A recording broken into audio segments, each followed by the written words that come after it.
انت متخيل ان الشاص شركة تويوتا بتنزله بقوة 200 حصان؟ طب انت تعرف انه ممكن يتعدل ويتجلب صاروخ ارض جو ويتحول من 200 حصان ل 650 حصان وعزم دوران 1500 نيوتن متر؟ انت مستوعب الرقم؟ يعني احنا حرفيا ضعفنا القوة 3 مرات، وبقى معاك عزم تريلا في جسم عربية نص نقل. الموتور ال8 سلندر ال 4500 سي سي ده المرحلة دي بيبقى بركان جيد ومفيش حاجة تقدر توقفه. بس عشان توصل للرقم ده وتطمن ان الموتور ما يتفرتكش في وشك لازم عملية جراحية كاملة.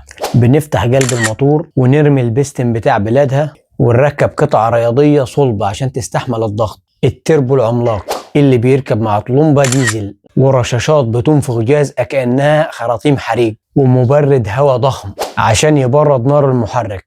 ومع البرمية الصح الوحش ده بيتحول لأسطورة بتشج الرملة وتطير فوق العروج كأن الجاذبية مش موجودة.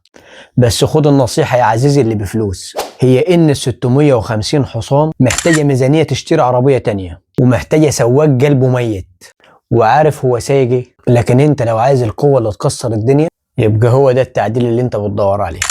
والسؤال هنا للناس اللي قلبها جامد، تختار القوة المتوازنة اللي تعيش معاك ولا تفتح القوة لآخرها وتجازف في موتور عربيتك؟ ومستني ردودكم يا وحوش في التعليقات، وما تنسوش المتابعة عشان الأكشن اللي جاي تقيل. وصلوا على النبي.